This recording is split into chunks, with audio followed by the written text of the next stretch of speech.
You're listening to Brandon Sports Talk, interviewing professional athletes and Paralympians and Olympians. And now for your professional athlete interview and your host, Brandon P.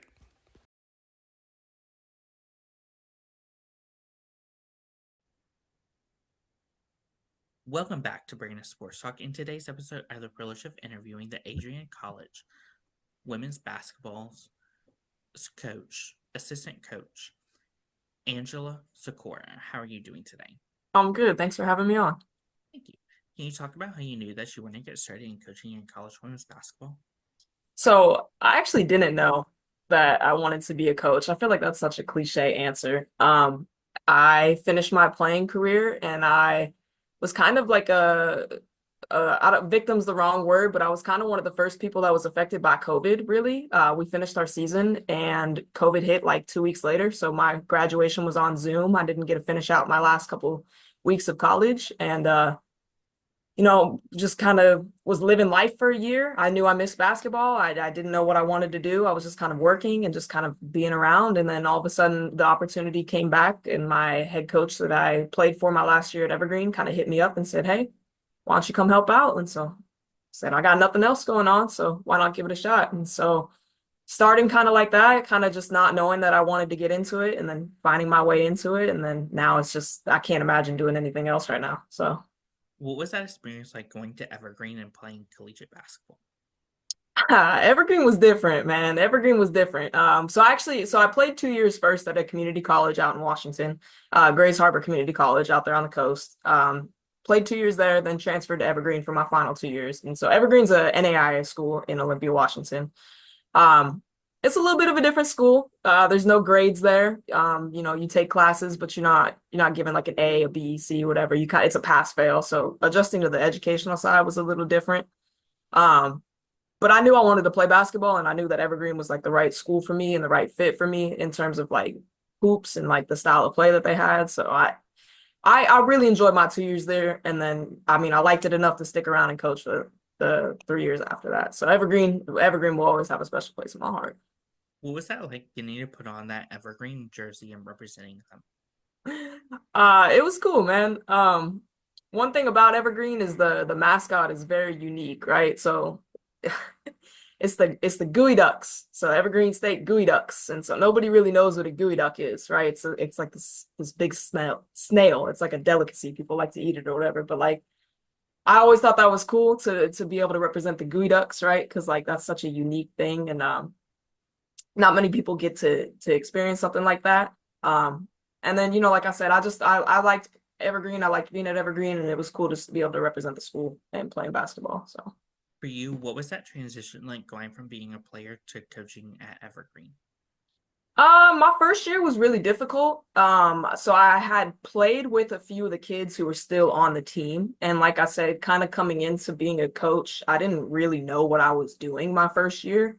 So I really tried to stay back away from the kids that I played with, my former teammates, because I didn't know what to do. And I'll be honest, one of the kids who I played with and who I then ended up coaching, she was a better player than me, straight up. Like she could hoop. And so I was like, I could help you maybe a little bit, but like I'm gonna leave that to the head coach. So the first year was a hard transition. I was a really good rebounder and a really good passer my first year. But I learned a lot. I took in a lot of knowledge, and I was mostly there for moral support. I feel like that first year, but like everything that I gained and learned, just how to run practices, how to be there in drills and stuff, and how to like figure stuff out on the fly was good.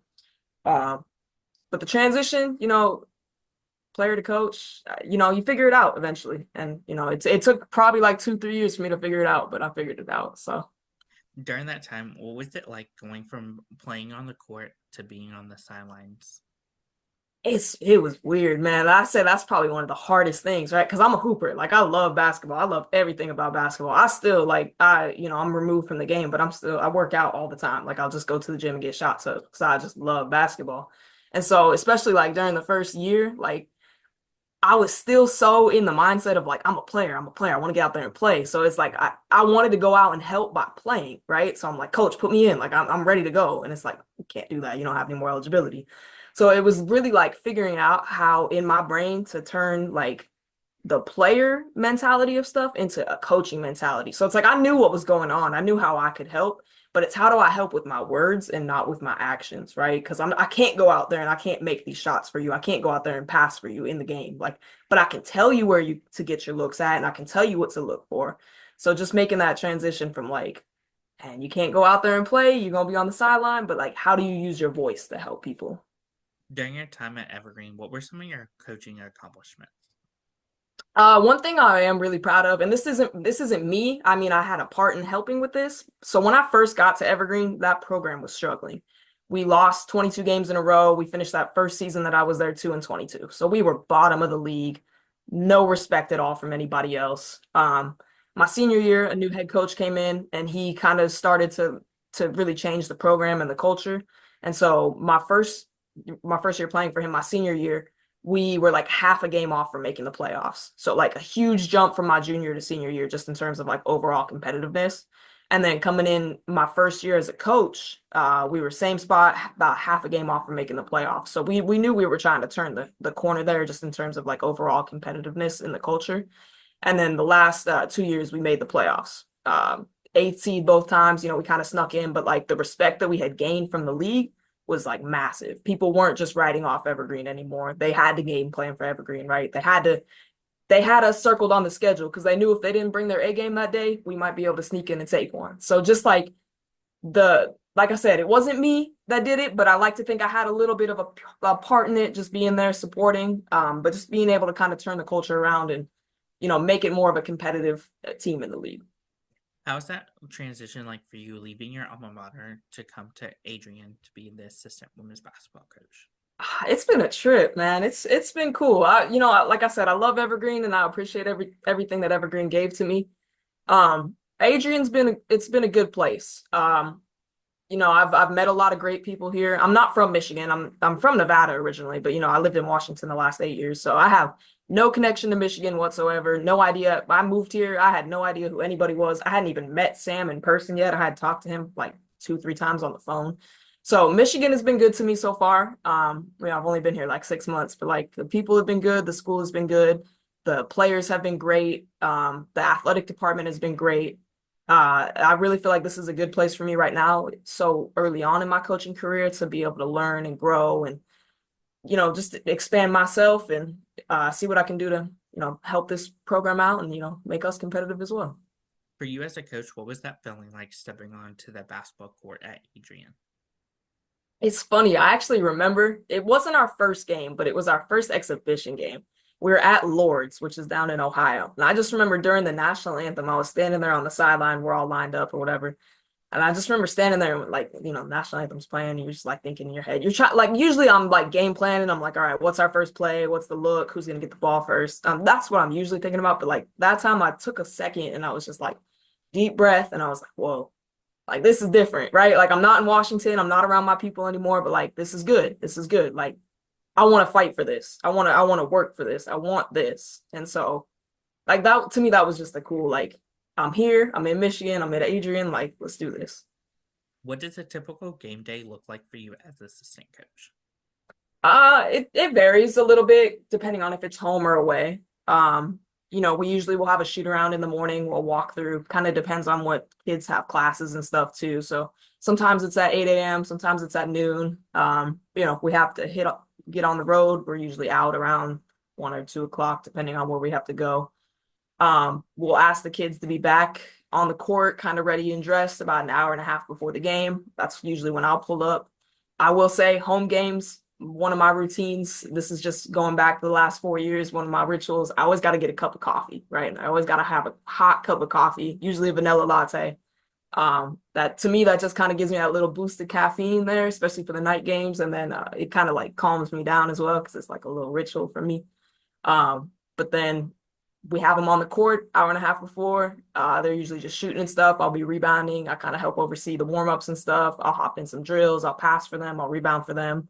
And then with 55 minutes to go on the clock, they're usually out stretching. And then that's when they'll really get into their warm-ups. And then we'll usually bring them in around 15, 20 minutes left on the clock, talk to them, and then it's go time from there. So far as assistant coach at Adrian, what have been some of the things you've been able to accomplish?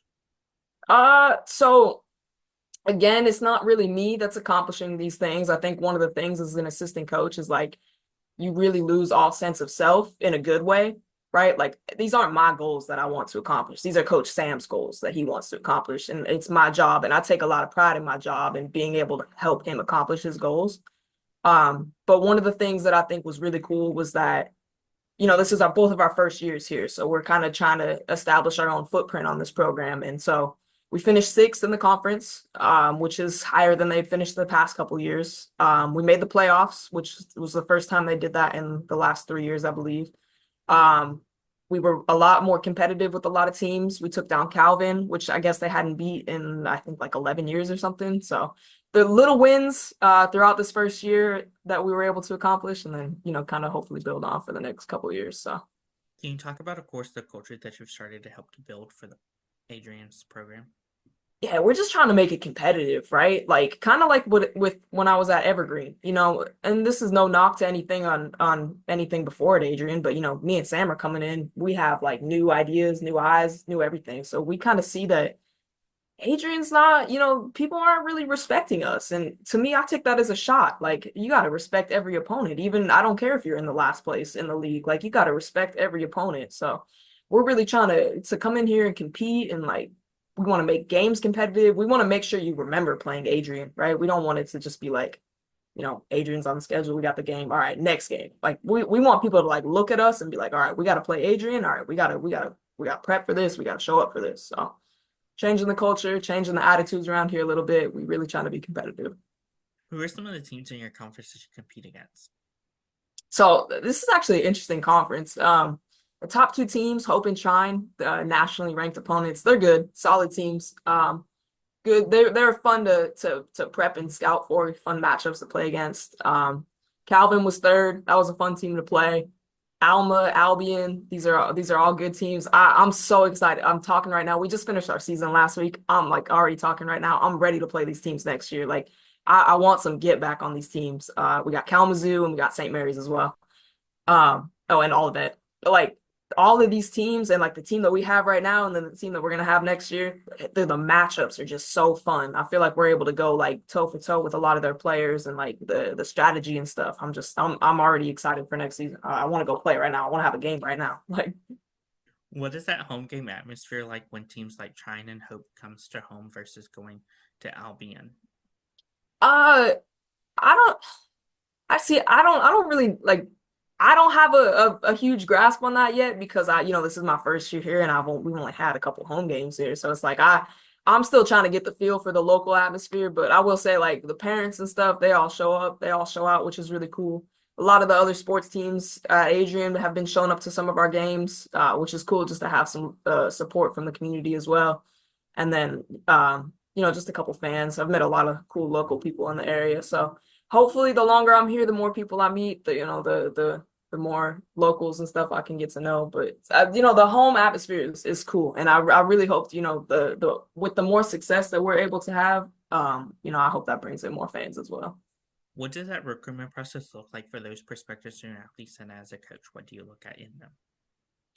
So it's a little different at the Division III level, right? Because we don't have athletic scholarships, so people don't, I don't know. I feel like that's a big turnoff for kids. Not getting your school paid for on an athletic scholarship. There's other like ways to get money and stuff. But what we're really looking for is we're looking for high academic kids. We want kids that want to go to school, want to get a good degree, but really love basketball and want to continue to play basketball. Depending on position, what we're looking at, can you shoot the ball is a huge thing for us. We're trying to get kids that can score the rock, obviously.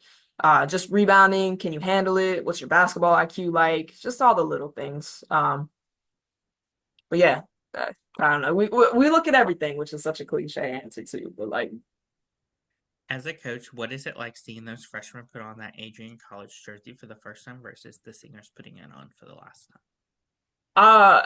I'll speak a little bit on the freshmen. It's been cool this year. So we have a JV team, a development team.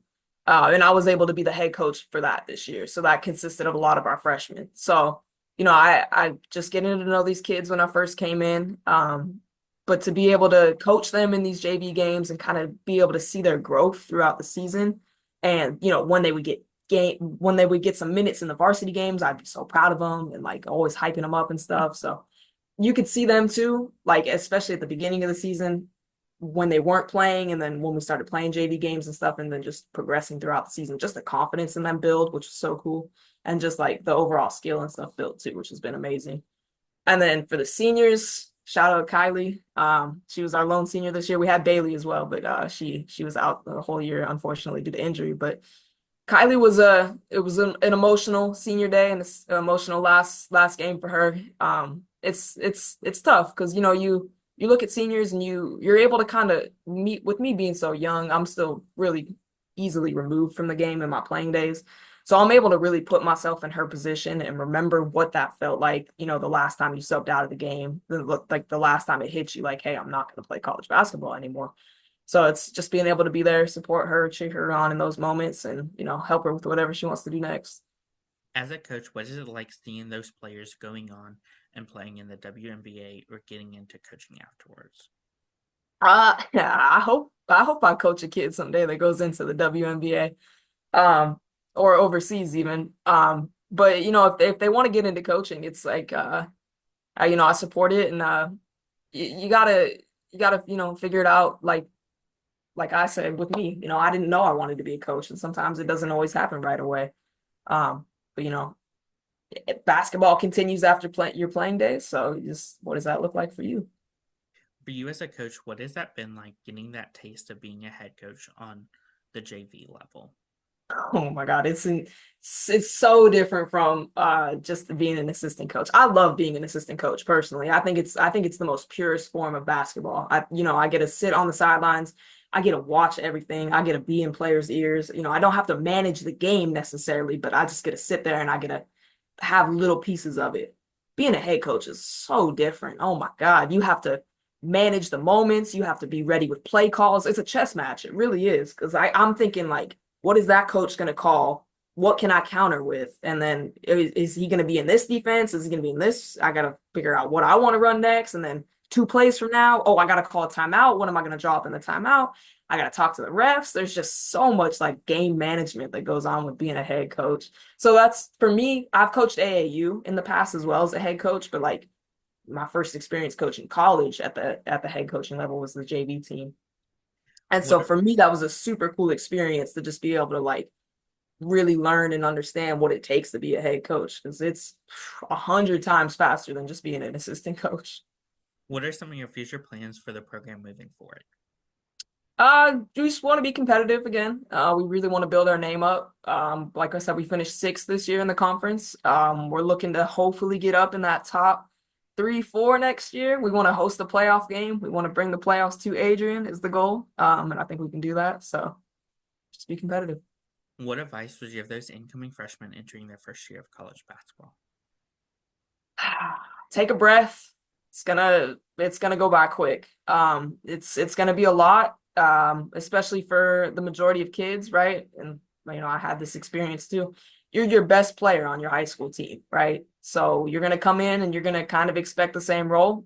It's not how it works, unfortunately, right? So it's kind of taking a step back, figuring it out, adjusting to a new role. Maybe that's coming off the bench. Maybe you're not seeing as many minutes as you want, but it's like, how do you develop still in those moments? How do you still make sure you're in the gym, getting the work that you need and stuff? How you excelling in practice? And then it's just a lot too with all the academics. It's a full-time job. It really is being a student athlete.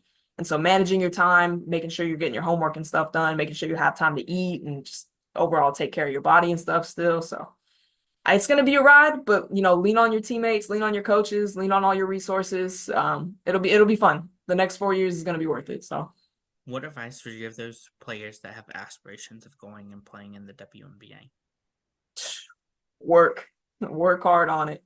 Uh, even overseas basketball, I kind of entertained that idea a little bit when I first graduated, but like I said, I graduated right during COVID, so it was kind of like everything was all shut down with those options. But it's definitely a possibility, but you gotta want it, and you gotta understand that there's limited spots out there, and it's possible, but you gotta work for it, and you gotta be able to be willing to outwork a lot of other people for that spot too. So What advice would you give those players looking to get started into their coaching career?